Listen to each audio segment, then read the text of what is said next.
welcome to another episode of JM Radio. My name is Jacob. And I'm McCoy. And I feel like I gave you a little too much to do last time. I want to take the weather report today. So, good morning. It is a beautiful 64 degrees right today in downtown Austin. We're looking at a high of 74. 63% humidity. Oh my god. Really interesting. It doesn't feel that bad out there. Outside. Yeah. But it is gorgeous. It feels gorgeous outside. It's outside. super gorgeous. Visibility 10 miles, I mean. Oh, I can see for days. We got a dew point of 52 degrees. I don't remember. What all did you read off of? Not that much, but I don't know. I think that's good. You know, this weather change, it's beautiful out. It finally feels a little bit like fall. Yeah. I can feel it in my sinuses, as y'all might be able to hear on the mics, unfortunately, a little bit. I'll try and drain off site. But, yeah, we are back in action. We took a little week off. Took a brief hiatus. You know, a little combination of little break, little wedding action, little appendix exploding. That's true. Although I had penciled that in, I think, a couple months ago. Set a schedule for that, yeah. It's kind of funny, though, thinking about this being our second episode. Like, we probably just could have gotten away with, like, not saying that we were even on a hiatus. We're just bi-weekly. It needed to be, you know, we had listeners waiting for it. We had listeners waiting it. But I am curious about that appendix explosion. Oh, yeah. If you want to talk about it a little bit on mic, I mean, you know, sure, I think it's, I think that's the funny thing is, like, you know, I recently, for you listeners out there, recently started a new job, and I started on Monday, was my first shift. Mm-hmm. So I had a pretty big weekend leading up to that first shift. On Sunday, I believe it was Sunday when you sent me a picture of you in the hospital. So I believe it was Friday evening. Me and Jacob had attended a friend's wedding, in which I had. This might have been after you left, but someone had made the mistake of swapping over to No Doubt on the playlist. Okay. Which I took as the obvious sign to. Well, really crushed the worm. Oh, interesting. Okay. It was, you know, I probably should have maybe cased the joint a little better. Couple things. It was a full concrete floor. Yes. So my, you know, the several instances of contact that my forehead made with the pavement did kind of leave me a bit of a pulp. Just smacking the concrete. There was a lot interesting. Of, wow, McCoy, you're really sweaty. That was just from the dancing. And then, wow, McCoy, are you bleeding right now? And I was like, probably. Yeah. But, so I already had kind of gone home looking like I quote unquote tripped down the stairs, you know, forming this huge, but I, you know, I figured I was so battered and bruised from that wedding, I deserved to leave with, you know, my spoils. So I got back to my apartment with a full untouched Costco sheet cake. Oh yeah! I saw those bringing them out. Yeah. I guess too late. They brought them out too late because there was a bunch of leftovers. Yeah. And this thing is like a, you know, it's like a pallet. I feel like I needed to be like forklifted on my car. But that night I was like, well, I think I've earned a couple slices. I did burn probably 6,000 calories on the dance floor. And so after an amount I would probably describe as inappropriate of wedding cake that I ate, I was experiencing what I thought was just like indigestion. Sure, from know, eating half a sheet of Costco white cake. In record time, mind you. I feel it kind of feels like every meal that I eat these days is a PB attempt. You know? But I kind of just shrugged it off, you know, and I was like, you know, everyone throws up sometimes. Sure. You know. And then, so it didn't feel like that much of a different pain than you felt before. It was like, it kind of just felt like a bad tummy ache. Yeah. You know, and I was like, well, I did, you know, probably eat a fourth of the sheet cake. Yeah. You know? Like. Plus, I mean, you know, you haven't mentioned you were, you know, officiating. That's true. You know, a lot of stress. Second best man. Yeah. So I mean, it was a week. It was a week. It was a week. And then I think also turns out. The doctor sort of heavily implied that this might also have been a factor shockingly. But did you know that it's apparently not good for you to not drink a lot of water and also not sleep a lot? So I've heard. Specifically, the combination of those two, harmless on their own, you'd think. Yeah, but together, it's like, you know. They're like the two things we need. The two things. Yeah, just. So, you know, kind of throughout the night, it was this pretty bad tummy ache. And then it was, you know, after a while, I kind of got the feeling like, well, if it was a problem with like something that I ate, that would probably be true if I still had anything left inside of my body. Sure. Because at this point, it's probably like 4 a.m. or something. I was like, man, I know I ate a lot of cake, but I could not have eaten this much, you know? And it was, you know, at this point, like, my girlfriend was awake. She was like kind of in the bathroom with me, being like, "Are you like, what is happening?" Yeah. Like, it's fine. I ate. I just got a tummy ache. Mom, I threw up. It's fine. And so she essentially had to drag me by the ear to the ER, one of those like urgent care ERs. Yeah. And so at this point, to you, it was hurting consistently, but it was still in your mind like. At this point, I was like, the only thing I could think it was just like really bad indigestion. I was gonna go, and the doctor was gonna be like, "I need to flush you out." Little boy needs to toot, probably, and then spin my legs around or whatever. Spin you around in a little wheelie chair a couple times, then and then like pat me on the back a couple times. Then have to spit up, and then like I'll be on my way. Yeah. But I go in there, and like already this like nurse is asking me, pain on a scale of 1 to 10, and I feel like I'm not really one to. Well, that's a lie. I'm definitely one to take center stage and want to. yeah. But like, I'm aware that with a scale like that, you kind of want to save the 10s and then not. Sure. I'm not giving birth. I'm not bleeding out. I'm not bleeding out. I can't tell this doctor. I can't tell this doctor 10 after eating like quarter of a sheet cake. I'm not sleeping and eating a lot of cake. I settled on 7. That's a solid number. Which seems hot. I settled on 7, and then after I said it, my body apparently disagreed. And so it immediately kind of was like, I don't even think I finished 7 before I was like, 8. That's funny. Your subconscious was like, no, bitch. Like, yeah, we're going through it. Yeah. I don't think so.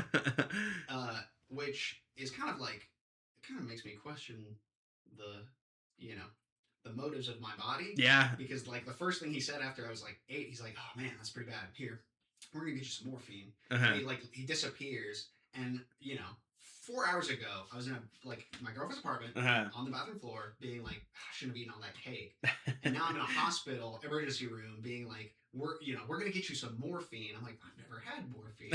This is kind of what a night. What a night, Which again, this was Sunday night. So this was 2 days after. At this point, this would have been like, because the wedding was Friday night, and then like Saturday. I guess Saturday night is like when it happened, because this was Sunday morning at this point, like 4 or something. And so I they load me up with the morphine. Okay, well, this is pretty cool, I guess. Now I have a tummy ache, and I feel like my chest is on fire. And it's awesome. From the morphine? From the morphine's a really weird experience. I'll be honest, I don't know that I had an experience that was like dying to try that again. Because it's like, it makes your chest feel really tight. Interesting. And it makes you really hot. And then all of your pain goes away.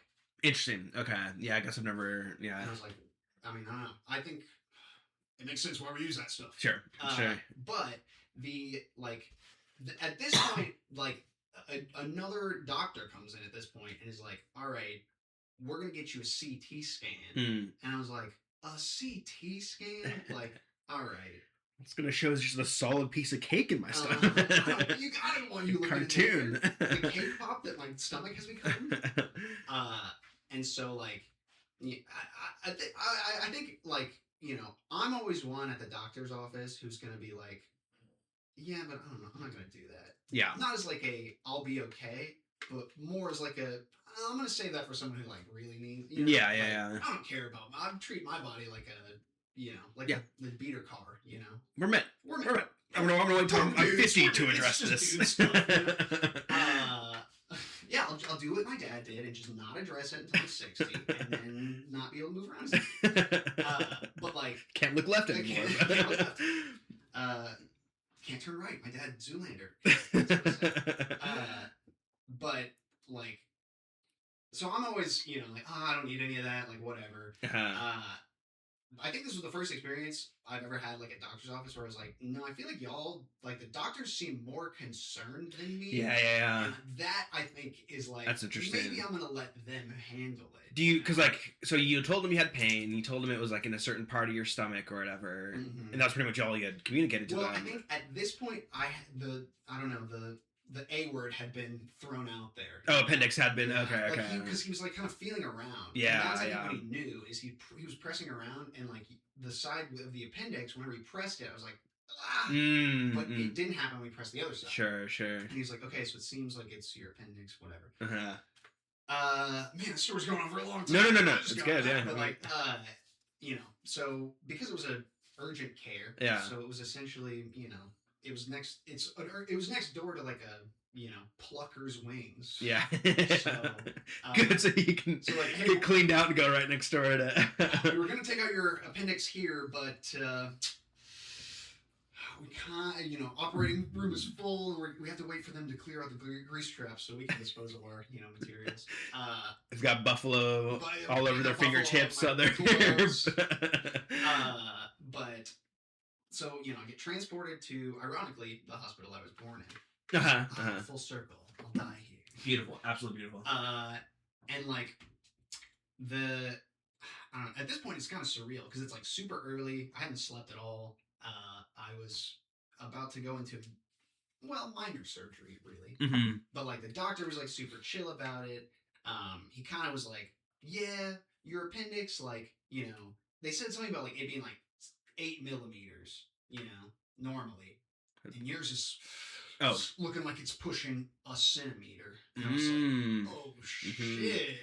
They're that small? I guess I don't know the proportions of it. I guess it speaks a lot, I think, to the human race that like as soon as this organ becomes like vestigial, we're like, gives a shit about it. Just chop that shit out. Take it out. Mine's in. Whatever. I'm not even gonna bother learning anything about it. Yeah. No, appendix and kidneys. That's like one of those things where whenever like, deist people or whatever, like, well, God made us like fucking perfectly, we're like machines, and like we've got multiple things in us that will kill us, but we can also just scoop them out and keep moving. Look down at your body. Is there a single thing that you would consider perfect? Perfect machine. Certainly not on my body. I have a lot of things to say to God if he's the reason that it looks like this. I have a lot to say to him if he's the reason that, in the words of one of the students whenever I was an assistant math teacher, why I'm built like a scarecrow. So thanks. I got some choice words for that guy. Thanks, Audrey. It was a really sick burn. That's pretty good, honestly. It's pretty. I wasn't even mad. I was like, nobody cuts you like students. I mean, they will find everything that you have ever thought about yourself in your deep. Again, they are the subconscious speaking to us. They are it's the things that you've never thought of. No, but again, it's like that thing where you're like, oh shit. Yeah, I didn't even think that I thought that about myself, but yeah, I am a fucking scarecrow. A lot of birds do fly away whenever I get close to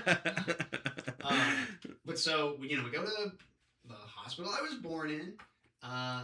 The same doctor did not perform this procedure. That would have been great. That would have been so sweet. But he was like, I get put under. First time ever going under general anesthesia. Oh, really? Yeah.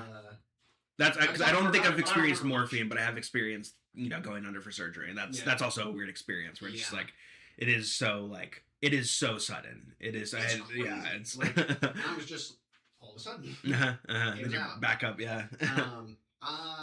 Now, I feel like this part of the story I have to preface with like might be speculative. Okay. I've only heard this from third parties. Okay. I experienced it, sure. I do not remember these experiences. Yeah. But apparently the doctor, I don't know. This seems like something that like doctors are just gonna say. So it seems like really impressive that they took this one out. But he was like, he made it seem like it was a lot more than 1 centimeter. Like that had really like blown up. Like it didn't rupture, which is good. But he was like, if I had waited any longer, it probably would have. Interesting. Like, okay, I gotta look up. So he said that an average appendix is 8 centimeters. Not that, or that like one of the nurses said that okay. at the like first place. And I mean, I don't know anything. It could be true. They could be 8 meters long. Sure. You could be like, yeah, look at that. Makes sense. So this one says length is usually 9 centimeters. Again, using the AI Google overview, so you know. Okay. So, but 9 centimeters length, but the diameter is 6 millimeters. So maybe it's the diameter. Maybe it's like, I guess that, yeah, it's like, and then it was probably bloating out, but that's a nasty looking thing. Yeah, and then like that's what he was saying. Like whenever he pulled it out, I don't know. This is coming from my girlfriend. Yeah. So it could be like she was concerned, and the doctor was like, check out my big catch or whatever. But he was like, I don't know. He made it seem like it looked like more like this image, which for you viewers at home kind of just looks like a cat turd. Yeah. Like a fetus, like right when it's starting to like grow, or like those like timeline photos of the fetus. It's like little lima bean, yeah. You know? Interesting. Okay. So what he said that it was the most freakish one that. I mean, I don't know. I have a long history of doctors saying that I have freakish everything. The doctor who was like, "Damn, you got long ass arms." And I was like, "I don't feel like you're allowed to. You should be allowed to." Yeah. You know? Or like, those are the biggest tonsils I've ever seen. I'm like, can anything on me be shaped normally? I'm just imagining your doctor is like the guy in Jaws who's like sitting in the back of the room, and they're like, everyone's like talking about your kidney, and he's just like, it's the biggest kidney I've ever seen. Like, looks me dead in the eyes. There's, you know, the other thing that's weird though, I'll have to ask Dr. Lowry. Yeah, we'll get him on the podcast. We'll get him on. If you're listening to this, Dr. Lowry's not his name. I called him Alex. I felt bad because like he's a doctor. I called him Alex. Yeah, first name is Dr. Alex. If you're listening, I have a question for you. Because like whenever they do the surgery, right? He talks about it. He's like, little incision, and we hide it in your belly button. The incision? The incision. Interesting. Okay. Yeah. And so like, you know, go through there. And then, you know, just go through there, and that way when it heals, you know. It's the portal to the soul, I've heard them say. Right. I mean, you know, first grade SpongeBob. But like, I woke up and, you know, just wanted to check it out. And like, there's an incision on my belly button. And then there's one that's like kind of right underneath it. And then there's one that's equidistant underneath that one. So it kind of looks like this like stoplight of interesting things. Yeah. Like, you know, stoplight of marks. Okay, let me see. And like, so you got a Band-Aid. Yeah, this is why we need a visual component on the. Like. Oh, interesting. So it's like there's that one. Okay, so they went in through the belly button. Then they went. Know what these are for. That was just for fun. They were just like, wow, that's really interesting. Okay, this kid's got smooth skin. For the viewer, it's like it's like a landing path, you know, or but like down to your crotch, but like it is. It's like they missed. It's like when like an inexperienced nurse is like looking for the vein, like, oh shit, let me try again. Which is crazy because I have not a small belly button. That's so funny. That's so interesting because that's like really like. I mean, it's big distances. Those are big distances. It's not like and so interesting. I'm curious. I mean, first off, very classy move for them to shave my happy trail. That's sweet of them. That's sweet of them. Yeah. And they give you a full Brazilian. You come out just completely smooth. My back. Did they turn me over? You're all tanned up now. Wait a minute. But like.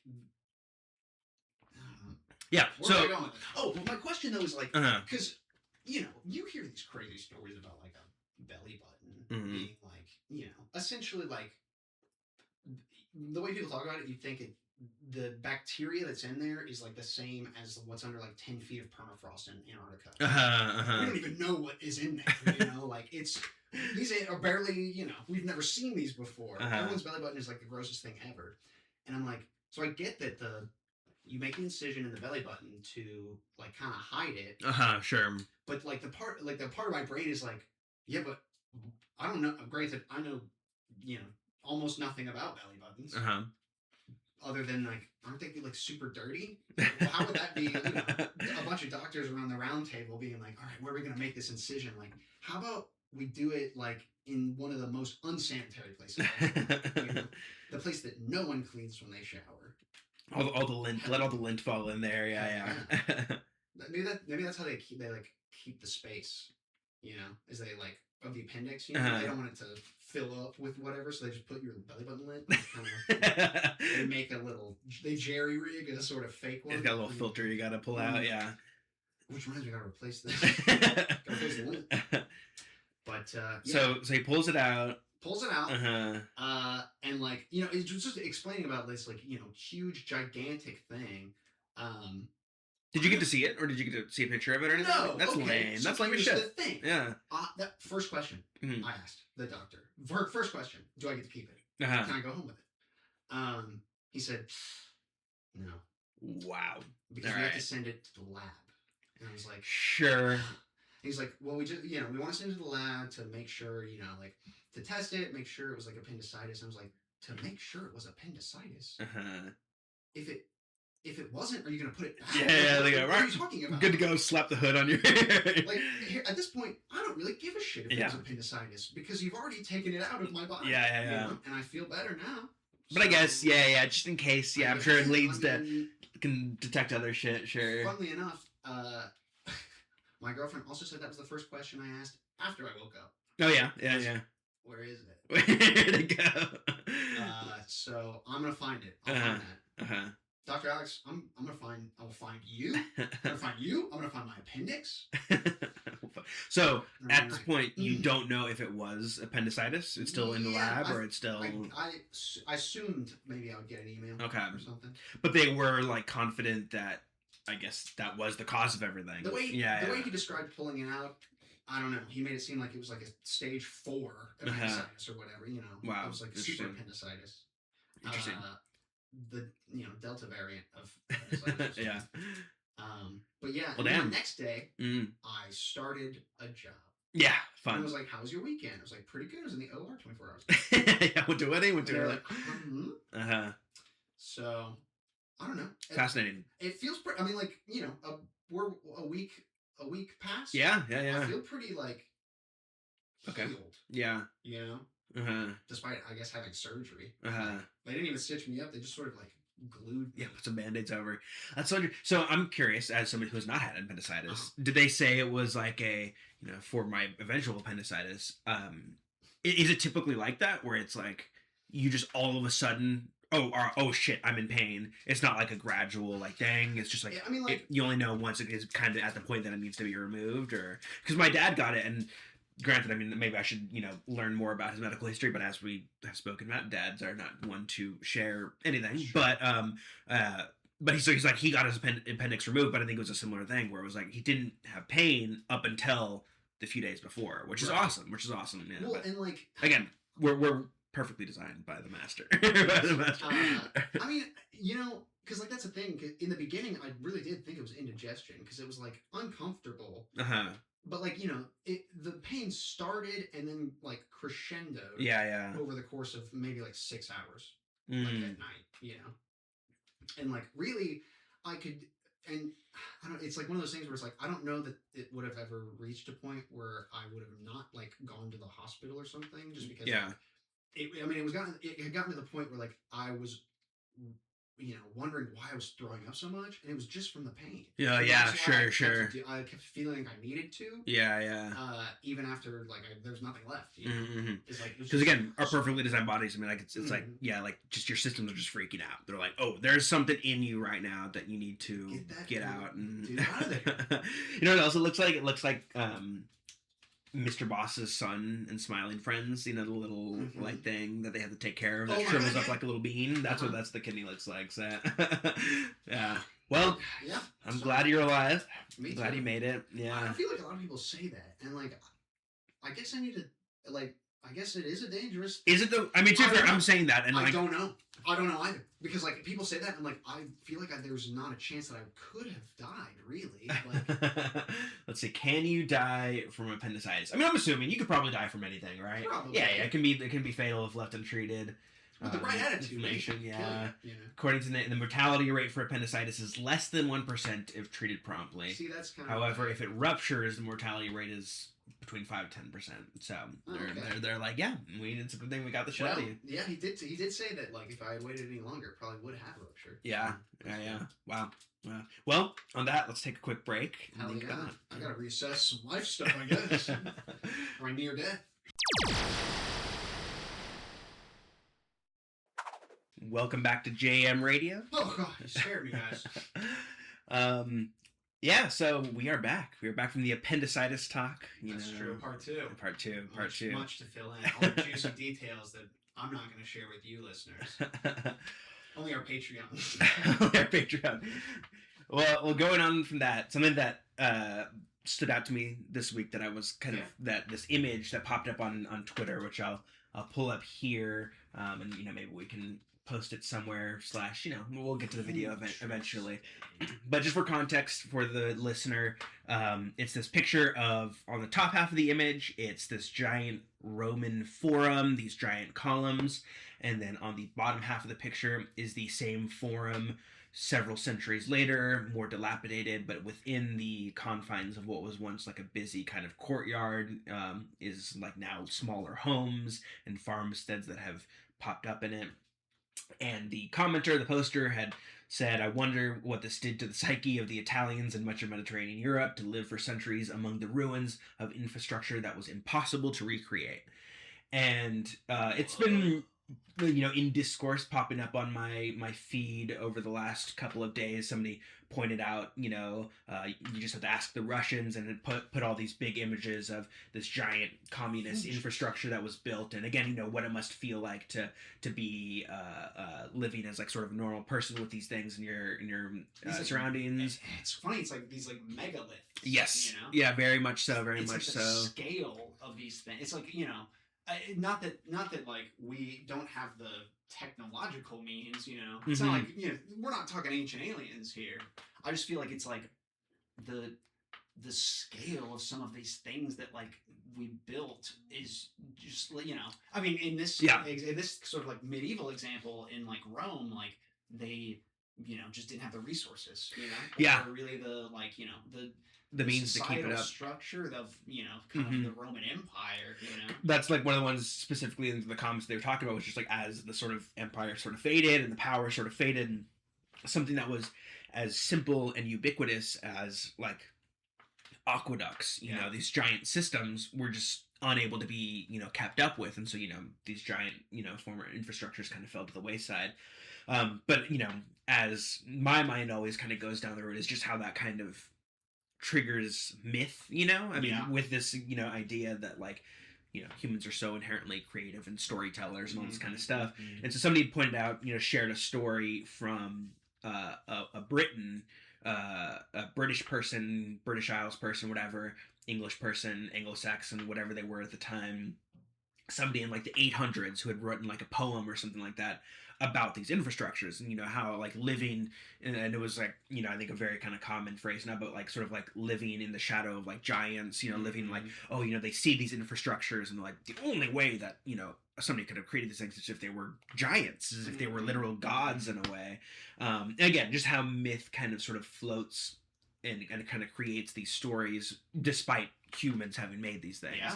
But the other thing that it kind of just got me interested in is just like, okay, well, what about when you live in the complete opposite of that? Because like in China, in India, in Europe, in all these places, there was these giant structures that were left behind and thought about and mythologized over the course of like generations. And even though there were similar things in the Americas, you've got Machu Picchu, you've got things in like Mesoamerica, it's not nearly at the same scale. And so what is it about? What does it say about the influence on the American psyche where like you don't have these things, where it is just like, you've got these like stories from this past, but here we are in this completely new, supposedly new, untouched world that allows the mind to kind of wander in so many new different directions, and how unique that is to, where we are now and stuff. So anyway, it was just, I think, a really cool image that kind of really stood out to me. But, and, the other thing that it got me thinking about was, have you heard of Grokpedia? Huh?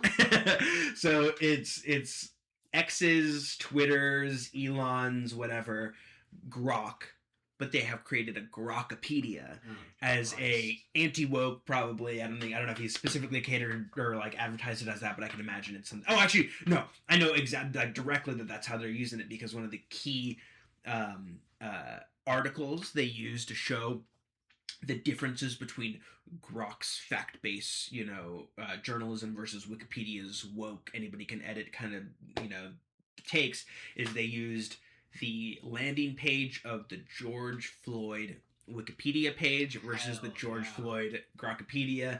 And so, of course, the Wikipedia page talks about how, or like again, so it's just like the like very first kind of like intro paragraphs where they kind of do like a big summary before going into more of the details. And the Wikipedia one is like, oh, he was this, guy with crime, past a crime, past with drugs, all this kind of stuff, who was stopped on this specific day by cops. His head and neck were kneeled on for 9 minutes while being recorded, yada yada. Very kind of just like general, like, this is why he was famous, this is how he became world known. It's very, like, this is what it spawned. It's cold objectivity to very seemingly objective. Not woke. Like that. But then Grokopedia is like, it has like a paragraph about how he was like a fentanyl addicted abuser with all these kind of things, Anyway, so it's just, that's Grokopedia. It's their take on Wikipedia. But it was reminding me of this. What if Wikipedia was written by your bigoted grandfather? Exactly, yeah. He was like, what if that's how your bigoted grandfather spent his retirement? He died from fentanyl. It was a drug overdose from being, while being kneeled on for 9 minutes. But, but it was reminding me of this image of the this former Roman forum now, being occupied by, centuries later, a different civilization, people who are living in the shadows of this empire. And it was making me think of kids on the internet, like, just like the infrastructure that existed already whenever they joined the internet, and like, in some way, not to say like we were from the beginning, but like we were there at the start. We were, I guess, 90s kids, technically. Yeah. So I mean, I remember when YouTube was a new website, and not like, I feel like there are kids now who like were not alive before YouTube. Literally, YouTube is older than them. Yeah, 100%. And when that's the thing is, like, now being, still very hyper online in the way that I am, it's like, it is like, you see it, and it's like, there's memes about it now where it's like, there's one that I've seen very commonly where it's like, I gotta remind myself when browsing on the internet that at any time I could be subjected to the thoughts of a 14-year-old, where it's like, you gotta remember that behind all these anonymous crazy posts, no matter what they are like preaching, it's very likely that it's like some 15-year-old kid, who's just or if not, it is a like bot. Yeah, a literal bot. Oh, that's the thing. Being back on Twitter, dude, like, it is infested with bots. Oh my like God. It's kind of like, I'll get like a like immediately after I post something, and I'll go to the page, and it's like some AI generated woman who all they do is like retweet like Donald Trump stuff or like MAGA stuff, and it's like, oh, cool. So like dead internet has completely. So how did you find my profile? Yeah, exactly. That's why, like, not to say I was ever a huge user, but like, I don't think I can get on the website reddit.com anymore. Oh yeah, I just deleted my Reddit account. There's a human being on that website. Yeah. To be honest. And it is peak, like, the infrastructure is there, and you can see how these great roads used to, like, traffic the Silk Road of knowledge and conversation, and again, it's like one of those things, like, in fact, jumping ahead to my our questions from last week, our 10 greatest things. One of mine is the internet. I think it is, because it is like, as it is like such this like great way for us to, hell, this conversation right now that's going to be broadcast to an amount of people that was 100 years ago impossible to reach that amount of people with the radio, with which was the newest invention of the time. So it is this beautiful infrastructure that allows us to really do so many things, but we're not living in the days of the Roman Empire anymore. Now the Roman Empire has fallen.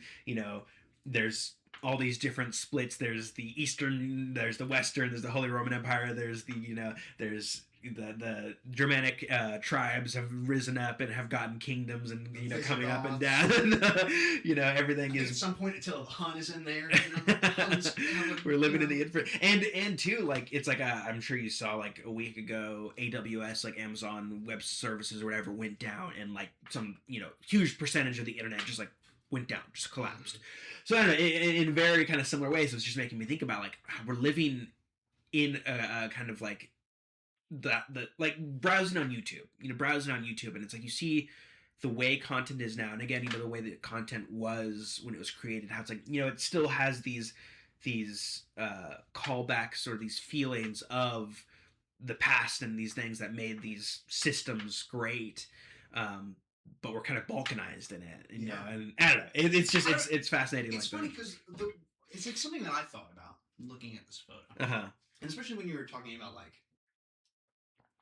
what it must have done to like the American psyche, because like America's founding, I guess, the United States' founding.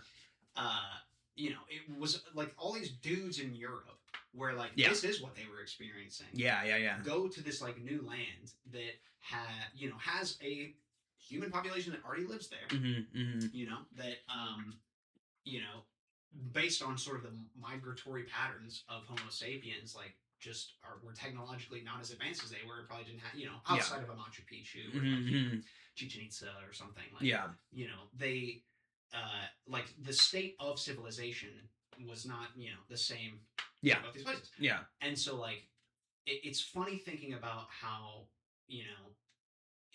in Rome, it's like the population that like grow that post the Roman Empire. It's like seeing all of this, these grand, like magnificent buildings and stuff like that. Like, there's probably this like sense of awe of like, all this standing on those like shoulders of giants, and like, but I think that's kind of key is like we're standing on the shoulder, like the people who built this. That's what we used to be. And it kind of feels like whenever, like that's sort of that's the only bad thing about imperialism. But like one of the worst parts about like the empires of the world is like whenever in the case of the United States, whenever you go and you see like you don't have these like same sort of megaliths. You kind of have, it's the very American way of thinking of like we're doing them a service, and it's funny thinking about like, people look at those two, these two photos. The one that's like this beautiful, pristine Roman, like amphitheater, or I guess I was calling it a forum. Yeah. Uh-huh. And then like someone would probably look at the like.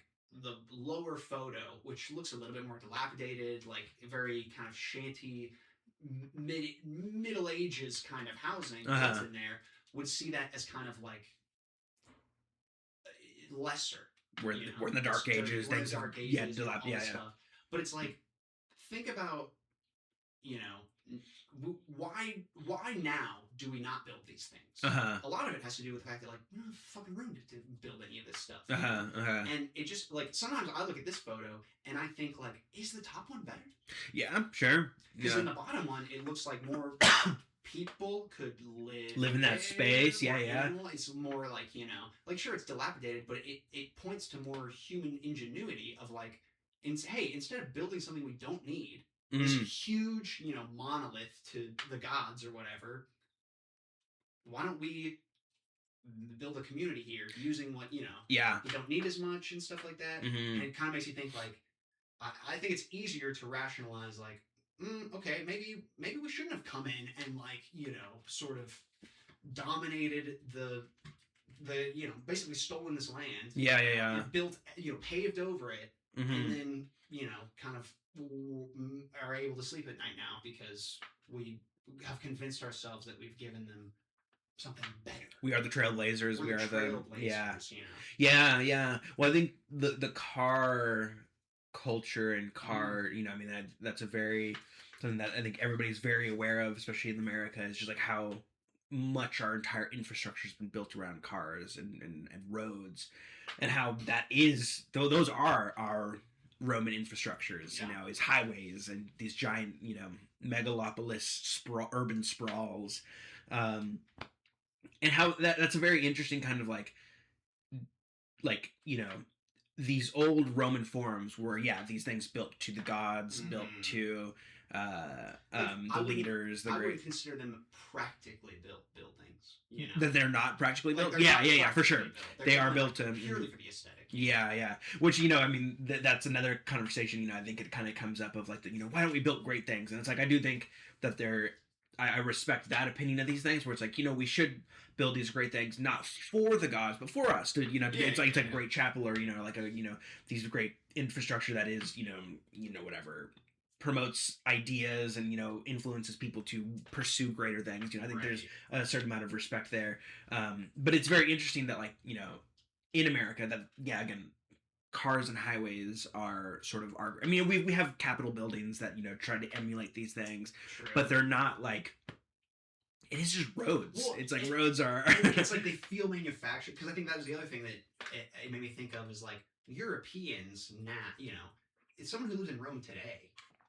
Like Italy is not, you know, is like a first world country, you know, it's a well developed nation. Like a person living in Rome is probably gonna have the same sort of like quality of life that like you and I are going to. Well, Sure. I don't know about that, but certainly a different quality of life. Take us with you. But like it makes you think about like the relationship that Europeans have with history versus what Americans have with history. Yeah. Because it's like that's that part of the like standing on the shoulders of giants thing. I think that's one of the reasons like Americans are weirdly so like anti-history, or like trying to change it. You know, they don't see an importance of like, you know, learning about the past, you know, all the stuff. It's like, I feel like that it has something to do. It's tied to the fact of like, it's just another manifestation of the way that we think we are making this place better. You know? Like in Europe, you know, they have these structures that are thousands of years old. Reminds them of their kind of impermanence and their like momentariness. You know, and it's like, well, what happened? Like, how did these get built? Yeah, you know, yeah. The more they learn about the like Roman culture, but it's like we come in, we bulldoze, we just, you know, kill pretty much almost all of the Native American population in America. Yeah. And then we like kind of pretend like we're doing a service by like, we're not gonna kill you guys as long as you are here. Yeah. You know? Yeah, yeah. And like, and basically it's like, you know, again, continuing to see that as like a service that we're giving. It's like, well, we don't, like, what's the point of learning about history every day? Like, this is what's important. You know? It's like in Europe, they had this, like, there was a time where they were looking to the past with, like, it used to be better. Yeah. I feel like Americans have never done that. They've never done that. Yeah, 100%. I mean, well, I guess they do. We've started to do it. Yeah. But now for a dumb reason, but yes, yeah. Well, so a lot of this is reminding me of that Christoph Waltz or Christoph Waltz. I always want to say Waltz. Waltz. You know? Yeah. Yeah, Waltz. There's a T in there. Okay. But his last meals it's video. Tim Walz's fault. Tim Walz is that. Tim. But Christoph Waltz in it, I mean, so he's German, obviously, Austrian German. So I mean, there's some history there that, you know, is very relevant and in the minds. Pretty quiet countries. Yeah, doesn't really get up to much. Yeah, they really kind of kept to themselves. Yeah. But one of the things he talks about in his last meals interview is that kind of perspective of like being able to recognize that you are sort of like a stepping stone in the bigger process of humanity and civilization and evolution and all that stuff.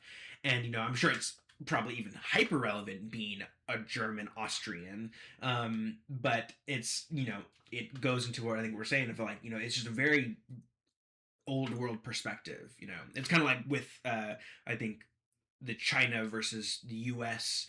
back and forth is like the U.S. is like, well, you know, they need us for, you know, all this trade or for access to minerals or, you know, all this stuff, versus China's like, we've been doing this shit for like 3,000 years, you know, like, yes, our government is dramatically different in infrastructure than it was 100 years ago, than it was 2,000 years ago, but like they have much of that broader perspective Mm-hmm. of seeing this moment as a moment amongst many. I mean, it's like how they have kind of completely committed to the like the 15-year plans. Like they just started their like sixth 15th year plan where they just really they're trying to plan the Yeah. economy in the country in these increments. So anyway, Christoph Waltz was talking about that in a very similar thing where it's like the way that he perceives the unfolding of humanity in time is this very incremental learn, take what you can, hand off to the next generation, we're just a moment kind of thing Mm-hmm. that I think is so not prevalent in US culture. It is. Oh no. And the other thing it reminded me of is the book The End of History, which was, you might have heard about it, or this I term feel like I've kind heard of, of it it before. was written after the fall of the Soviet Union by this writer, political philosopher kind of guy. And it was basically this idea that, like, okay, the Soviet Union has fallen, the Cold War is ending, liberal capitalism has come out triumphant at the end of the century. We are dominating the economies of the world. We're dominating the politics of the world. China at the time was not nearly the beast that it was now. It was kind of setting up what would become the beast that it is now. Uh-huh. But basically, that end of history. Like, just those very the finality of we have won. We have come out on top. Now we get to ride, basically. And it's something I think about a lot because it's like I think it very much influenced the way that we approached politics and culture, and was reinforced by things on the internet where it's like, I think of the Obama administration and like, okay, we hit this kind of stride again. Here we are, because like I was saying, it was a very influential book, I think, especially in Western politics, because it was this nice. We did it, boys. We defeated Mm-hmm. the communist bastards, and they've fallen, and they have Pizza Hut and McDonald's now, and we have won. And then now here comes Obama, and it's like, oh, we've overcome racial tensions. We've got a black president. We are, trying to do these like Yeah, liberal, like, because as Americans are one to remember, we were all super cool about Obama, and especially the fact that he was black. people loved it. People were eating it up. But I think it's exactly that. It's like, because we had such a view, of this kind of like, okay, we did it. We won the great wars. We have won the political wars. We have won all these kind of things, that we have now triumphed at the top. But what we don't realize is that we are now sitting around in this beautiful forum, but 300 years are about to pass by, like, in the blink of an eye, and people are going to be occupying it in a very different way. Mm-hmm. Um, so again, I mean, I'm kind of lost at my track where we're going, but basically just that this, I think it's a very infectious idea that we have finished. Yeah. Because like it's just not true. Well, it's just like, defeatist, yeah, It's yeah. It's like, it seems like even if it were true, even if it were true, what is the benefit of believing that? Yeah. Like it's kind of, I don't know. It's like, say you have, you set aside 10 weeks. You rented a cabin. You're gonna go out and you're gonna finish a book. And like after he's prepaid and everything, and like after week 2, you finish with the book. It's like, on the one hand, you could just say, I'm done. Or you're like, well, why would you not, like, you already have, like, what are you gonna do now for the, like, you're wasting time. Yeah. Couldn't you, like, yeah, you might like where it's at, you might think it's good, but like, who's to say it can't get better? Like, are you ready? Are you really saying it's like perfect? You wouldn't change a single thing? Yeah. And it's like, I understand that there's like a slippery slope there, and it's like, you don't want to, don't let perfect be the enemy of good. Sure. That's one of those things where it's like, if there's no stakes, why let, why not let perfect be the enemy of good? Yeah, because we're not done. There's more to do. Like, we're not done. Yeah. And it's like, it's sort of why I kind of like claim that I don't want to change what people think. I want to change how they think. Yeah. Like, I feel like it's like, it's not even really that like I am calling for anything specifically or something.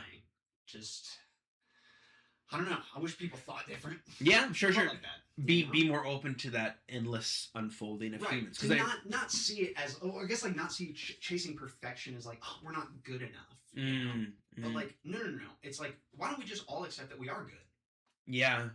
But still continue to try and be better. You know, because if anything, that's how you make the most improvements. Yeah, is like through kind of confidence in the ability that you already have. You know, it's like you're only gonna get good at a sport if you're like whenever you practice.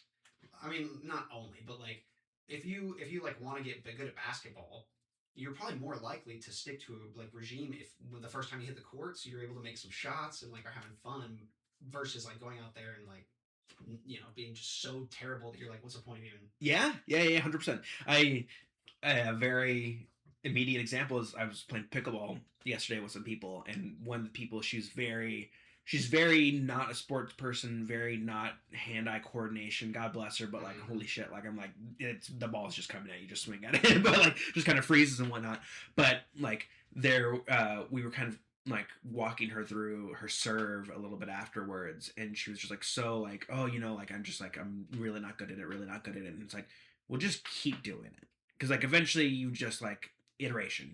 And it reminds me of, I guess we were having this conversation before the mics were on, but about what you were talking about with the double pendulum thing. And just sort of like I think the way we think about skills and knowledge and possibly even just humanity as a whole is as sort of like a gradual, deliberate unfolding in a very mechanical way. It's kind of like, I think too, how we in the last century more than anything have like approached education and knowledge as like this thing that is like the teacher or the master or the older person has it and needs to deposit that knowledge into the younger person so that they now have that knowledge. It kind of goes to what you're saying. It's like we're not wanting to teach people how to think. We are wanting to teach people what to think, and then once you know this thing, you are now a scholar, and you can keep repeating it or whatever. But that's not how I think any of this works. It's like it's going to be okay. You've been taught everything from your master, and now you're able to say, well, wait a second, I am seeing this from this different perspective or from this alternate thing, and then all of a sudden you discover a new branch of science. That was what life was like. Yeah. Before the Industrial Revolution. Well, and I think that's because like the other point I was going to make about it was careers, and the way that I think we think about life and careers. It's like there's a phrase that I've heard too, where it's a career is a 20th century invention, and I don't want one. And it's like you go back and you look at we were talking about Hegel earlier, or Wolfram Alpha, or any of these old thinkers, Karl Marx, Adam Smith. I don't know if his name was Wolfram Alpha. Oh, okay. Oh, that's the name of the Stephen Wolfram, I believe, was his name. Okay, that's the name of the math school. That Wolfram Alpha, yeah. Hey, that's my son. Wolfram Alpha. No, that is where we maxed out. That's a cool name. That's a cool name. It's like Mr. Musk, yeah.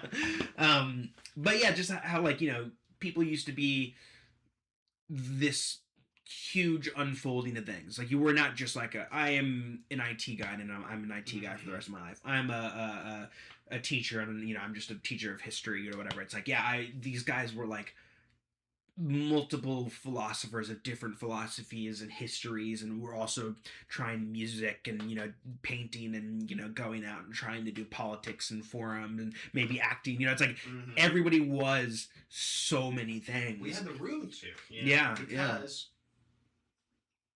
you didn't.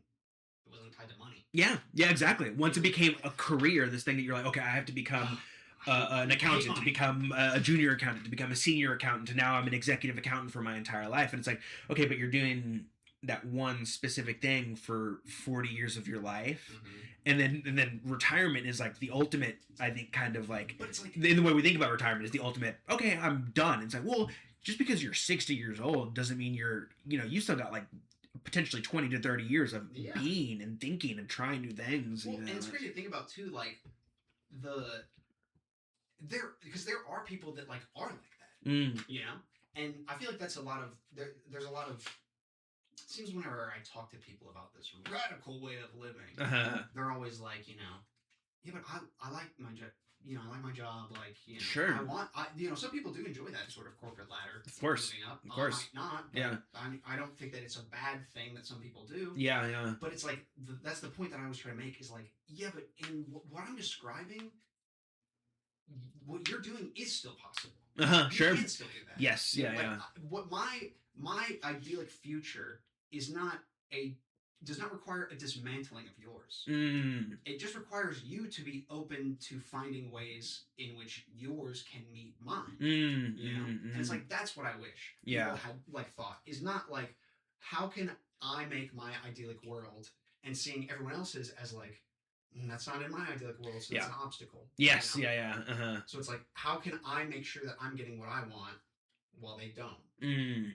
But it's like, that you have to, in order for that to, have entered your brain, you have to, at least agree with the presumption that it's not possible for you both to live in your own idyllic worlds. What you want? Yeah. So, well, yeah, I think the committing to something too. It's so, I mean, because I have often said that, like, I think anybody can do any job with the right training, and I think I might have even literally said this last episode, but it's like, it's just something that I very much live by. That's like, I think literally anybody with the right patience and training and time can do anything, and so do any, I mean, because at the end of the day, every single job, every single mechanical thing, every single technical thing, everything that we have was created by people. And unless you've got, like, literally half your brain missing or something like that, it's like you generally have the same capabilities as of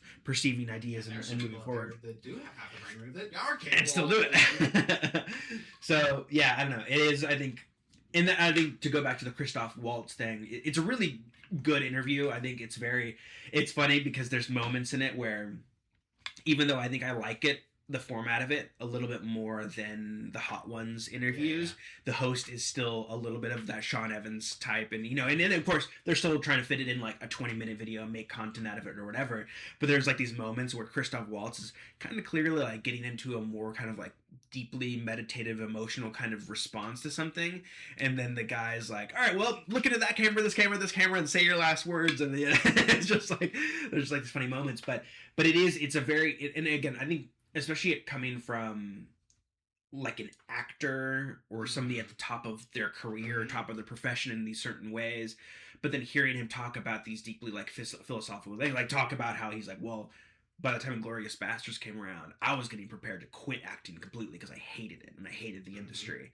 But then it like changed things, but then at the same time, how here he is another 20 years later, and he's still constantly yearning and looking and thinking and wanting to discover new ways of looking at things and looking at the world. So again, I don't know, it's just like, I think that's the thing, and maybe it is, to give the American, manifest destiny ideals some great things. It's like, there is something beautiful, inherently beautiful, I think, about this idea that humans can pursue this untethered, chaotic nature that we are surrounded by, this untainted, universe that is gifted to us by whatever you want to say it was gifted to us by, and we are constantly being like, but what if it could be this, what if it could be that? And that's what I think is so, to the don't change the way that you change what you think about, but how you think about it. It's like, we are just at the beginning, like we are just at the beginning of it all, and for people to look at the last 100 years and be like, oh, we've got to preserve that specific way of American standards of living, it's like, brother, 2,000 years is about to go by in the blink of an eye, and people will be looking back at this and being like, oh yeah, like, it's beautiful, the things they built, but like, what if we had stuck with that for 2,000 years? What if we had... like, that's not only true of today. I think it's just always true that, like, we're always at the start. Yes, exactly. Yeah. We're always at the start.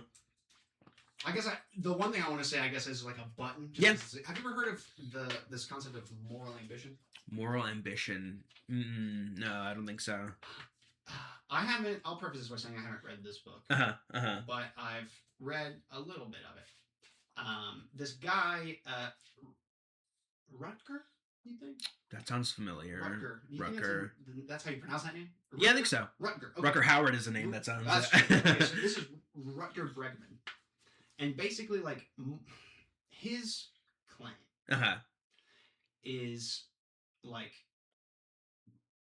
people, there are a lot of people today who feel like what they're doing is pointless. Mhm. And he basically he presents this argument for moral ambition, where he kind of like demonstrates this. It kind of looks like a, what do you call it, Punnett square, like the genetic thing, where it's like on the top you have like these two options, and then options, and then it's like there's 4 boxes that are like the overlaps. I think sense, yeah.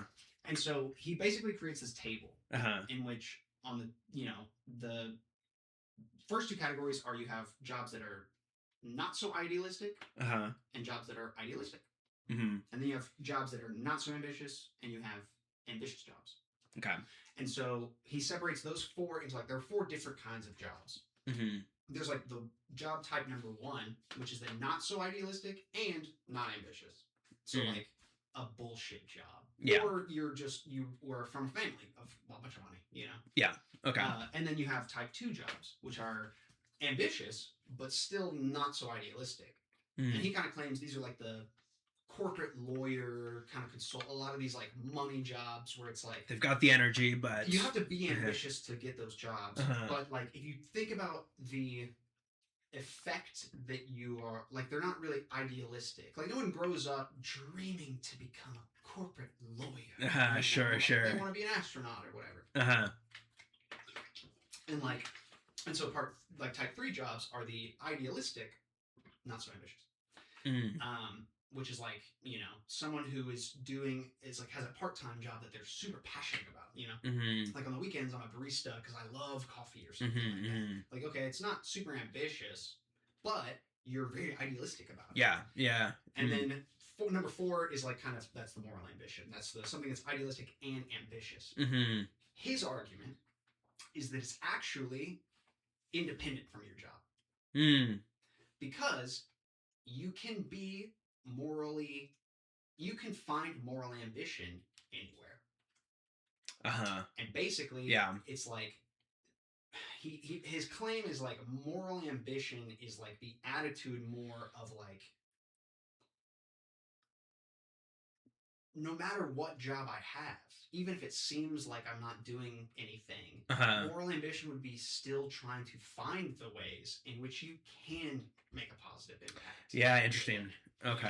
And it's like, I don't know, to me, it makes me think like, I don't know, America is very focused on like top, like the category 2, which is again the like corporate lawyer consulting to find it, for sure. These jobs that are very ambitious, because Americans are very ambitious. The land of opportunity, whatever, mother necessity, blah blah blah blah blah. But we don't have, like, again, I think with our relationship with like history and us thinking like here and now we're the best. It's like it's impossible for us to be idealistic, because it's like idealism is like, well, what are you talking about? Like, there's a better way? Like, no, we're doing it the best way. This is the ideal. And then make a bunch of money maintaining the you can't be idealistic if you already believe that you're in the ideal. Yeah. Oh, that's really interesting. Well, I think that might be a good segue into our final segment. So we will be right back after this break. Well, hey there. Welcome back, everybody. So me and Jake were talking, and we think that kind of the best way to finish this episode is to, revisit our question from 2 weeks ago, I guess now, as well as set something else up, but we'll get to that later. So just, I guess, as a reminder for you guys, I had asked Jacob, sort of based on this list that I created in my phone, that I thought would be a fun sort of thought exercise, is if I were to come up with my list of like top 10 things, just top 10 things, what would be on that list. And I remember, it's funny, at the time, I had 2 things on the list. Today, I still only have those 2 things on the list. But I wonder if hearing these are gonna, I'll hear more. Yeah. I'll, be inspired to put more on it. But mine were, for those of you who might have forgotten, Wikipedia.com and water. Are 2, I think, top, just real, awesome. S-tier things. Awesome. So I'm curious. My number 1 is Grokpedia. Wow. Very important. So I think like I think we tend to go. I think we like to get heady, like get a little philosophical about stuff. But I also try to focus on things that are just very primal, things that just kind of came to me as like a when this thing happens, it's like you get that feeling. You get that feeling of like, okay, there is something more. You get whenever you think about this thing. There's something more. There's something more. So my top 10 things. My first one is, as a big animal lover, and you've heard that at my house today, got a lot of dogs. When an animal feels comfortable around you, when an animal just like, when it somebody's like, oh, my dog doesn't like people, but then it kind of cuddles up right next to you, or you finally get your new cat to kind of come out of the back of the cage and kind of curl up right next to you, or even like something, you're out in public and that squirrel just gets a little close to you, and you just feel that connection, because I don't know, it's something, and I think it's something that I think about a lot with, it says a lot about a person too, where it's like, when an animal is just skittish around you, it's like, yeah, you got something you got to deal with in yourself, but when an animal feels comfortable around you, it's like, okay, maybe there's that calming presence that you feel, that connection. So that was my number one thing. I was probably thinking about it with my dogs. That's great. That's great. That's a great feeling. My number two top 10 things is a good night's sleep. I think especially as I've gotten older, that might have to go on my list. It's like, as a gamer who has grown up on the internet, I have a long habit of I've got to stay up all night, accumulating as much knowledge on the wonderful Wikipedia as possible, scrolling, doing all these things, and that sustained me for a while. But now, man, there's nothing I love more than a good 9:30, 10 p.m. Sleep time, waking up fresh at 6:45, 7 a.m. Oh my god, oh my! I've been on a weird, I've been waking up at 6:45, 7 on the dot, no matter what, and because of that, I can now feel, I'm like, okay, since I'm waking up at this consistent time, if I don't go to sleep enough early, holy shit, I feel like dog shit. But if you get good night's sleep, you feel beautiful. I agree with you. I feel like sleep should go on my list. And then I have not had a good night's sleep in the past 2 nights. Okay. So That's why my question was, what are the things that you continue to do that you want to? Because I'm same thing. It's like I appreciate it now more than ever, but I'm still trying to get on a good track with it. Third, uncontrollable laughter, a good chortle, a good, you're with the buds, not being able to contain it. You literally can't. It's a totally different feeling. Yeah, and going back to our conversation earlier from Christoph Waltz, that's something that he said was he loves laughter, but real laughter. And it was funny because he's a German guy and he was talking to an American guy, and an American host who I think was kind of maybe doing some unnatural laughter just as a kind of reaction, just kind of fill the space. And Christoph Waltz really made that point where it's that's the thing, is I think too often than not we kind of laugh just to laugh, but when you get that real laughter, that there's something beautiful about that. And it's kind of it's like a primal thing. So anyway, that's a beautiful thing. Next, art. Art. And when I'm talking about art, I am talking about all of art. I'm talking about the deviant art, furry art that you see on Twitter. I'm talking about what you see in the Louvre. We could see this far into Shadow the Hedgehog's butthole. But it's just it's all, no matter how shitty it is, no matter how gross it is, no matter how stupendous it is all just a human being made that and was I need to put this out in the world. I need to spread it. It's beautiful. It's beautiful, passion, and it's It's intoxicating. It is, yeah. I don't know. Sometimes I feel like it's made me think it's made me not feel the I don't know.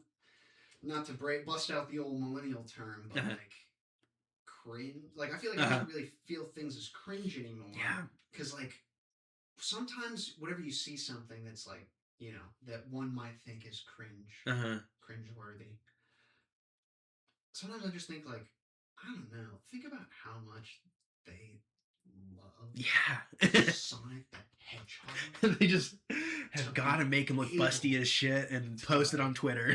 This dude loves Shadow's butthole so much that he was he's you know what? Doesn't matter. I'm gonna make sure that I'm gonna put this somewhere where anyone can see it. Yeah. And that's kind of awesome. It's hard to.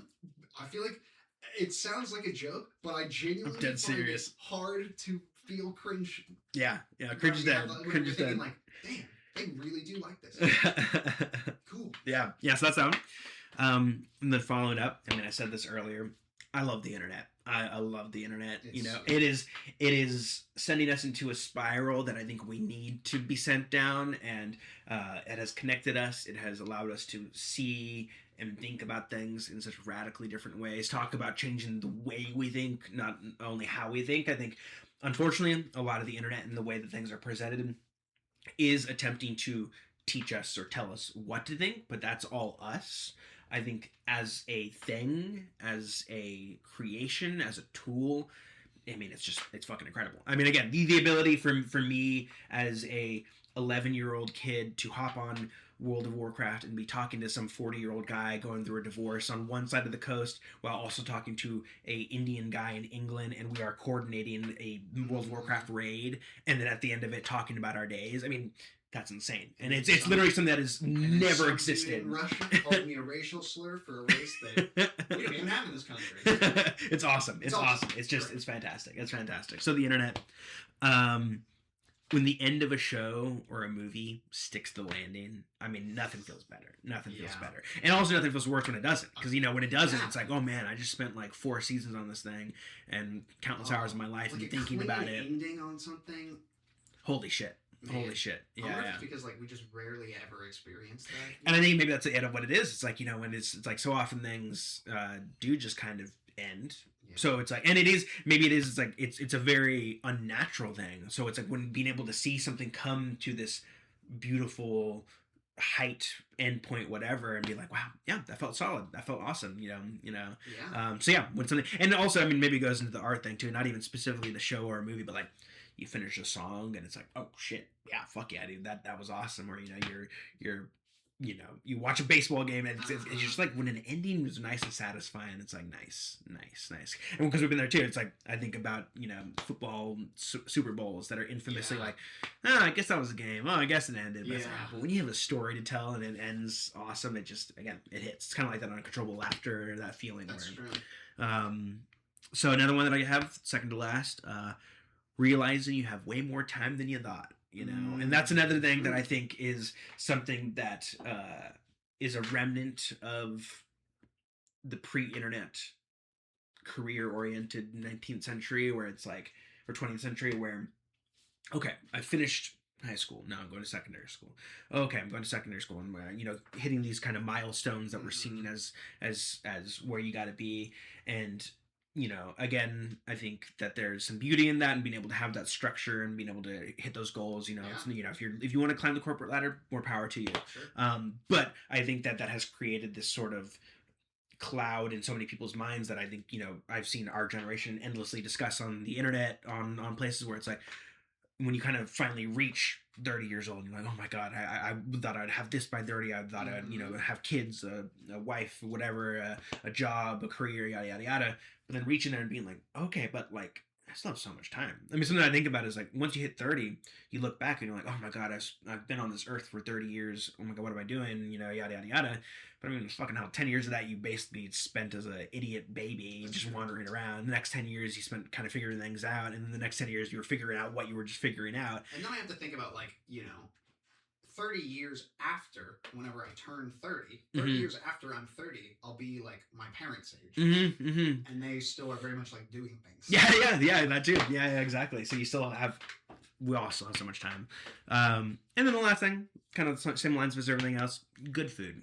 Good food. And again, something else that, I love a disgusting burger from Whataburger. I love a nerds cluster that just should not exist by the grace of God. But it's fucking amazing.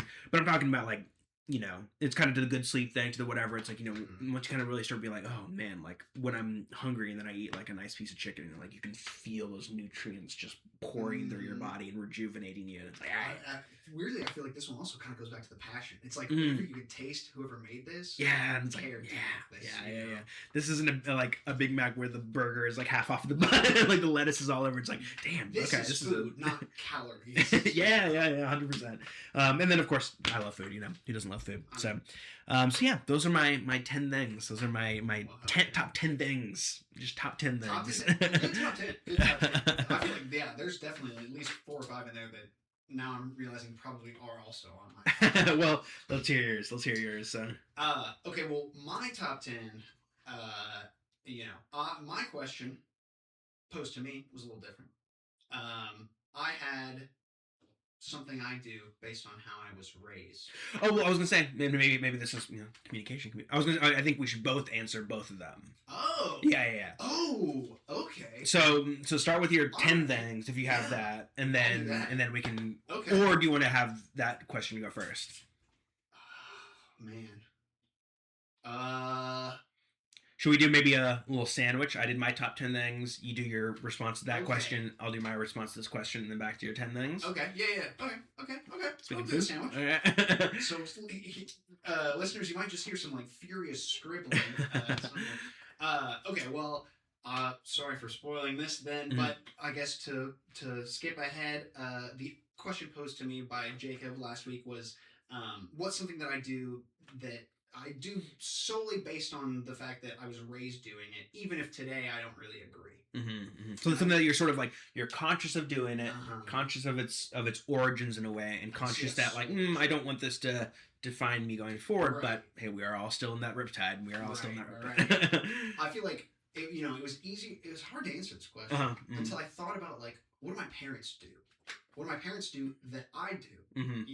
And then what do my parents do that I don't like? And then trying to see like, oh wait, I do that too. Well, I don't know if that's fair. It's not like I don't like my parents. Well, I think it's like, it's not necessarily like a bad or a good thing. Like, it's just like I wouldn't want, I wouldn't do. But I, despite the fact that I do it. And then I tried to kind of order these as like, more start off with like kind of the shallower sort of ones, and then some of mine did get kind of heady. I'm realizing. So the first one I have is not cleaning so much as tidying. Like I feel like just sort of memories of like my youth.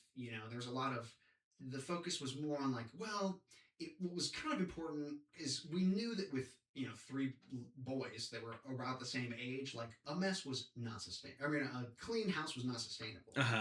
And so I think there was this like idea of like, okay, well, cleaning it is a lot of effort that ultimately is going to be undone at the end of this sentence. But like the tidying is, I kind of think of the difference between tidying and cleaning is like tidying is you're making it look clean, and cleaning you are making it clean.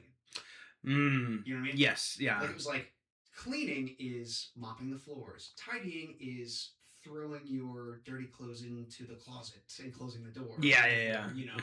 Before the girl comes over or something like that. Yeah.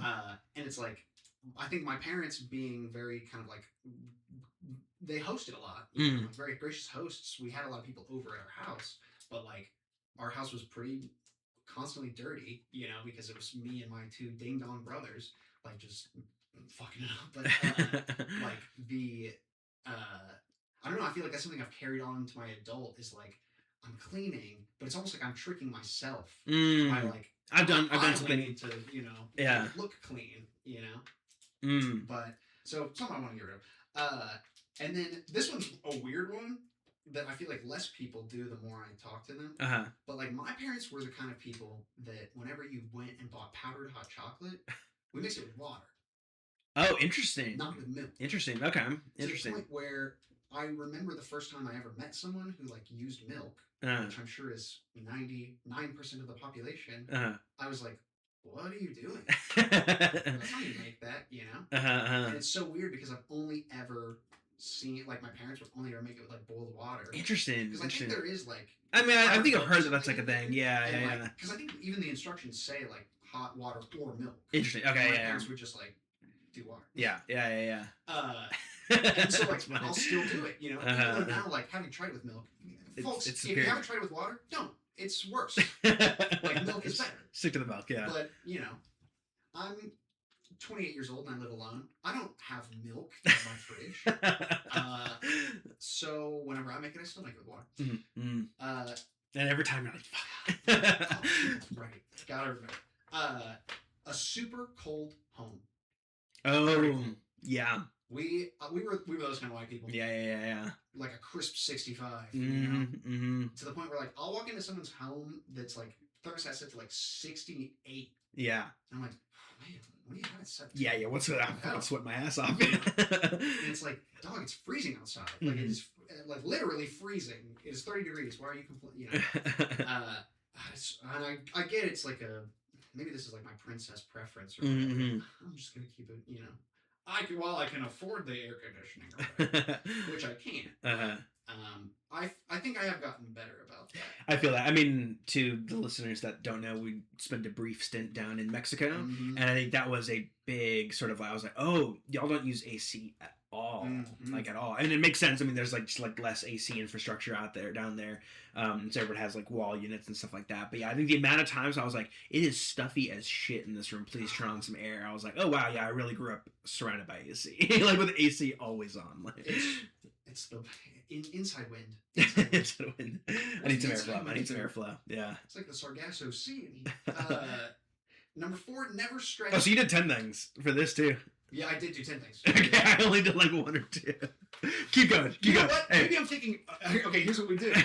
Since I have 2 things on mine, okay, and you have like 2 things on yours, I said my 2 things. You can say your 2 things, and then we just say our top 10 list for this thing. Okay. I did not read the assignment. It's turning out as it no, okay. Number 4, I'll just blow through these. Yeah, Never stretching. I don't know why. Stretch. My parents, not like they exercise a bunch. I've never seen them stretch. Yeah. So I don't know how. Evening TV time. Oh yeah, I'm with you. Which I think this is very big of like almost every American family. Sure. Why is it that at 7 p.m. we always feel like now watch TV? That seems weird. Yeah. I don't know if I want to do that anymore. I feel like it's hard to escape. Yeah, it's hard to escape. It's very hard. And I feel, I don't know about you, but I feel like the era of streaming and internet is kind of helping break that habit for me, simply because it's like, okay, well, it was one thing when it was like, I mean, there's still, HBO Sundays sometimes when they've got shows going on, but it's like, it's no longer like, ooh, cool. It's like, it's 7 o'clock. The Simpsons is on TV while we're eating. Like, let's watch it right now. It's like, it's the evening. Let's scroll this endless content. So it's kind of, it is kind of helping break that a little bit, but I'm big with you on that, where it's like, I'm so used to being like, okay, yeah, it's evening time. Let's start. Well, and I feel like that one's kind of tied into my number 6, which is like, for some reason, we never ate around a dining room table. We had a dining room table. Yeah. A dining room, a whole room that was almost never used. Well, where would y'all eat? Where would y'all eat? At a table or at the TV? At the TV? Just kind of the couch and right on the couch. Yeah. And, eat. We combine. Very efficient that way. My 7th one is, I think I'm starting to think that it's based on how I was raised, but like not really being aware of how long things are going to take. Like not being good at like planning ahead. Like, oh, okay, I just had one thing to do before I can go to this thing that starts at 4 and it's like 3:45. Well, I didn't have the thought to think that what I was trying to do is going to take me 4 hours or something, not 15 minutes. It's not something I could do real quick before I left. Yeah, interesting. Yeah. And it's funny because I think my parents do that a lot. Yeah. The favor economy. My parents were very, like, I did you this solid, so it's like you gotta get one. I still feel like someone will do something nice to me, and regardless of whether or not they're expecting it, I'll always internalize like, now I have to do something for them. Sure, I have to. I'm obligated to. 9. This is more like something that I think is more due to my mom, but I think I was raised with sort of this idea that everyone wants to talk to you. And it's like, I don't think it's a bad thing to socialize with people and to be more social and like, talk to a stranger, say hi, whatever. Recognize that not everyone wants you to do that. Sure. Yeah. And it's one of those things that like hard to unlearn, but I think I have started to unlearn, and like, especially, spending time with people who haven't learned that. Shut up, because they don't want to talk to you. Yeah. We can all see it. I feel that. Yeah. And then the last one, which I guess is like kind of the most, keeping opinions to yourself. Which I feel like, this requires explaining because it's like kind of a double-edged sword. But it's like, I just think that I was kind of raised to like, it's okay to have an opinion. But like, and it wasn't that my parents were like, your opinion's not important. But they, I guess in like to some extent, it was good that they kind of taught me like, well, everyone's opinion is important.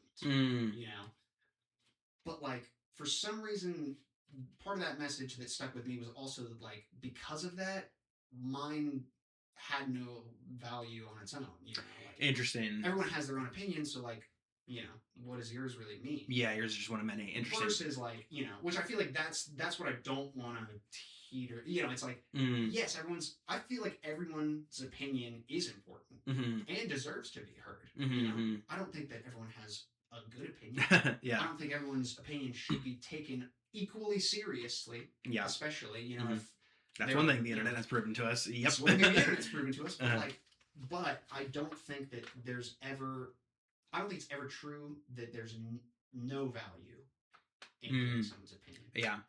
I think it kind of goes to maybe my point of like all art kind of thing, where it's like all opinions kind of thing, where it's like, yeah, even if it's the most unintelligible, weird, one-sided, archaic, esoteric take I've ever heard, it's like, that's interesting that is your perspective. Let's talk and contradict and see where the truths are within that kind of thing. Well, yeah. I feel like people will say like that there are opinions that people hold that are like dangerous opinions, right? And I would agree with that. Sure. You know, but I think again, there's this. It's like I don't. It's like, well, it's like, what does it mean to like hear that opinion? You know, like it's not that it kind of goes with like the taking it seriously thing. It's like, yes, people do have dangerous opinions that like I don't think should be given validity, but just hearing them it points to like, if you don't hear them, then it sounds like you're silencing them. And if you're silencing them, all of a sudden it doesn't really seem like you're doing a good thing anymore, does it? Yeah. It's like, you know, it's kind of this idea of, despite, you know, like I think it makes me think of like the Charlie Kirk stuff, you know, and like despite the fact that there was this like outcry, like anyone who says anything bad to say about Charlie Kirk, you should report them to their job, you know, yeah. Stuff like that. But even other Republicans were like, well, no, yeah, about that, you know, because like our whole point was you should be able to say whatever, right, exactly, and it's like that. I don't know. I'm not to say I'm any sort of like conservative or right-leaning person, but like that is something I would agree with. Yeah, for Actually, sure. No, I think they are right. Maybe the left was wrong about all of our thought policing. You know? Yeah, 100%. It's like, I definitely agree with that. Yeah, opinion is not the same as giving power to that opinion.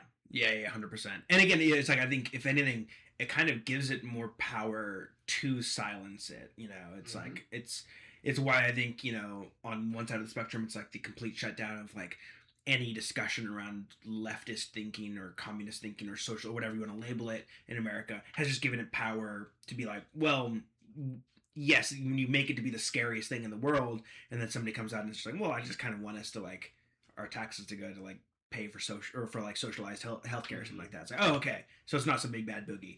And then on the same thing, it's like, okay, not every conservative reactionary is a literal SS member who is like wanting the Fourth Reich to rise. Like, okay, they just like, you know, want to like, you know, go to a safe school and like have a safe community and stuff. And so yeah, thankfully polling is but it's like yeah, the more you kind of like completely shut it out, it's like it's like Streisand effect. Evil, the Streisand effect, and then also like evil dies in the light kind of thing. I mean, it's like the reason, you know, communism in Soviet Russia became the kind of monster it was because Stalin was like, we gotta like completely shut down every single other thought that scares me, and so then okay, it becomes this evil thing.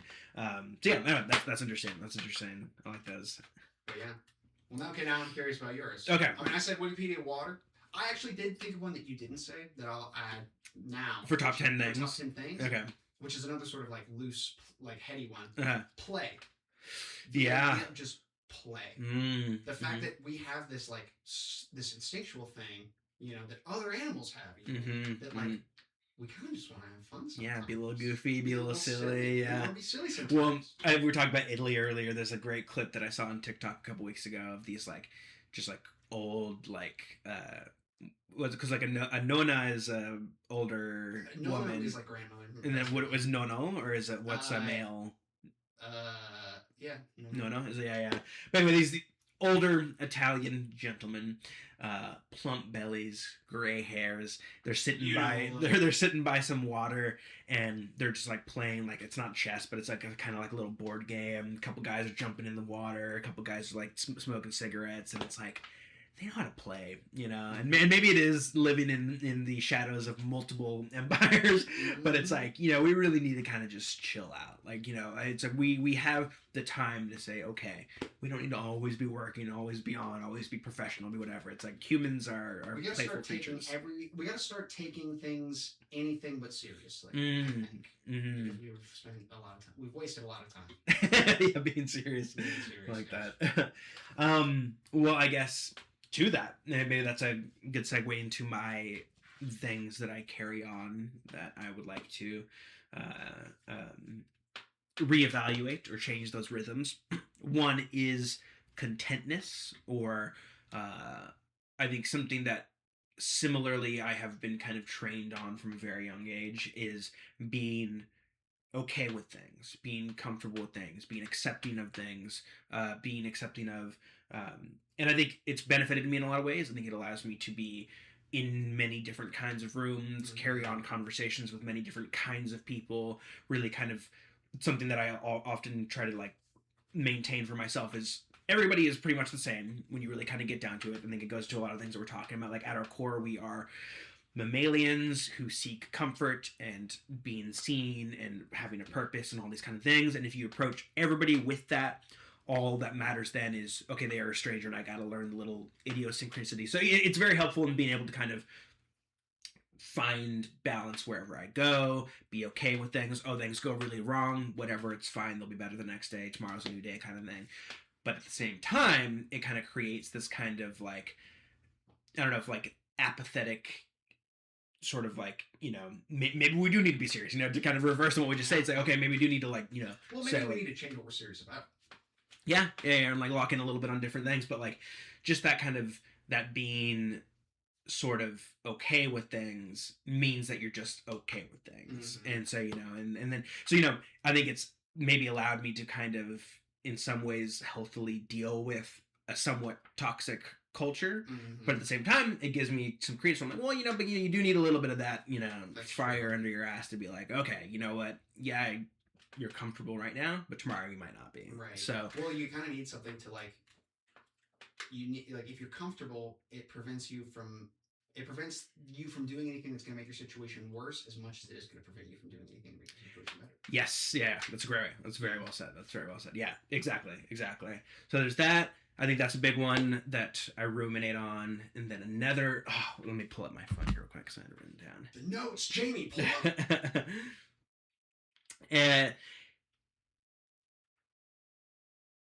And then similarly, and I think kind of to what you're saying, I think, you know, a big way that we've bonded is I think we have, even though very distinct parental upbringings, I do think that our parents have a lot of similarities.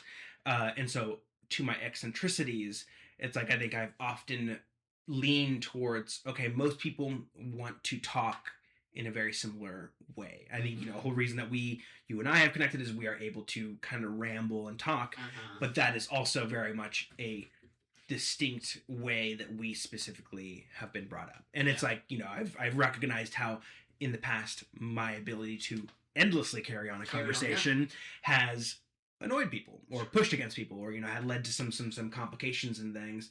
And so that's something that I have wanted to carry, or just sort of just like reevaluate, but more specifically, it has allowed me to really think about the habits I have growing up on instant communication and phones.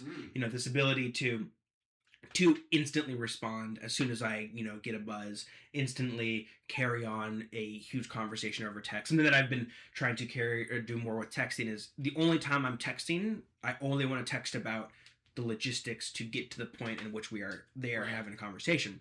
Because I'm now firmly of the belief that most conversation that happens over text is not real conversation. It's usually you're just interpreting it in your own one little space, your own bubble, your own way of interpreting it by yourself, and that is just not how conversation happens. Conversation happens, again, in contradiction, in coming together and clashing, and then, going back and forth face to face like we're doing right now. And so growing up on, I think about having my first cell phone at in fifth grade. And so immediately being able to kind of carry on those rhythms of, okay, the late night conversations, the texting, everything's done through text. But then once you're away and having a conversation with that same exact person face to face, recognizing that, it is such a vastly different conversation. Right. And so it kind of, I don't know, it just kind of creates these two different realities. So that's, like many people, basically just trying to completely change my relationship with technology and the internet and my phone and all this kind of stuff. Because, we are the first generation that has, now Gen Alpha has really grown up on this shit, but we were the first ones to really kind of grow up with this kind of instant communication. It's even I'll have phantom buzzes. I don't know if you've heard of that term, where it's you think you feel a little buzz in your phone, reach down. With the Apple Watch, yeah. And it's I got a notification. It's I'm not wearing it, or my phone's plugged in over there. It's my watch isn't even on. Yeah. So I'm and it's literally I can feel how that has wired my brain over the course of my life. Same thing. Talk about the good night of sleep. It's I will be sitting there at night, my mind is just racing. My mind is just racing. And it's okay, well, I have such a habit of being well, it's because there is still lots of infinite knowledge that I do currently have access to, that I could go down more rabbit holes. And being natural, curious, mammalian brain, lizard brain, whatever we got, I'm okay, I gotta go for that. But it's well, I just gotta go to bed. I just gotta go to bed. And so, again, just kind of I can really feel how technology has integrated into my brain. And it's maybe one day humans will get there where we really kind of fully are ready to integrate. But for now, we still have those caveman peasant brains that are dreaming of things. This is a lot of information for me. Let's not put my phone. Yeah, put my phone on the other side of the room. We're never going to get all the information, so I need to recognize that it's an endless cheese for my rat brain to chase. It's reminding yourself that the search for information was the fun part to begin with. Yes, that is not the accumulation of it. Yeah, 100%. Yeah, which this could lead me down a rabbit hole about MMORPGs and how much that has shaped how I approach realities. But yeah, I think those are kind of, and I think I think part of the conversation that I think we both want to have here, as well as these questions, goes to what I think we want to pursue in this podcast, which is those contradictions, those conversations, because laying things out and really just kind of sitting with them is such a vastly different thing than what every single human does throughout their entire lives, which is just you're up here in your head, pointing at my head. We're not on video yet, but you're just up here and interpreting everything through here. Everything is there, baby, and we're gonna squeeze it out. But just that going back and forth like this is such a healthy way to have conversation, think about things, and we want to have this conversation with our viewers too. It's we want to hear these rhythms and habits that people are having within themselves, and that's how we go forward. So I feel like that's true of everything. Yeah. So yeah, I think was there anything else on your top 10 that you wanted to? Well, I did think of one more. I won't go that far into, because I feel like it's a combination of a lot of yours. But a through line was passion. People who are really passionate about things. I really think that I don't know. I love passion. Yeah. People are passionate about Yes. Things. Yeah, 100%. Yeah. It just feels good. It's good emotion. You can feel it, and you can feel it again. You can feel other people's feelings, But yeah. Well, I think speaking of passion, I think last week we ended the podcast on these questions. We prompted them to our viewers to leave them in the comments, to email us, leave us a voicemail at jmradiovoicemail@gmail.com. Still feel free to reach out to us with any hot topic you want. But I think for next week's ending segment, we have discussed doing a sort of deep dive on a fun topic that comes up over the course of the next week. Hey, so great segue talking about passion. There we go. Exactly. Yeah. So next week, McCoy and I will both come with a topic that stood out to us over the course of this next week, whether it's some fun linguistics rabbit hole, whether it's some political thing that comes up in the next week, because holy shit, it seems like everything is happening all the time. But just something fun. And, you know, to our viewers, same thing. If you have something that really sticks out to you, that you want to talk about, that you think is an interesting topic, that can find a new rabbit hole. I mean, we just talked about how great it feels to feel other people's passion. So, I don't know. Help us feel good. Help us feel good. Yeah. Leave us. I mean, and you know, again, we're very early in this, but I would love to hear voices. I think, you know, hearing, if you feel up to leaving a voicemail, again, it's JM Radio voicemail at gmail.com. Again, JM voicemail at there we go. There we go. All right. You say. All right, let me try and get one out. Get a clean one. Let me try and get a clean take. Once again, that is JM Radio voicemail at gmail.com. Send us your topics. Send us your hot takes. Hell, send us anything. Send us anything. Really, literally anything. I'll click on it. I'm bored as hell. But yeah, I think that's where we'll leave it for now. McCoy. We'll see all of you next time. See y'all next time. Thank you. Counting.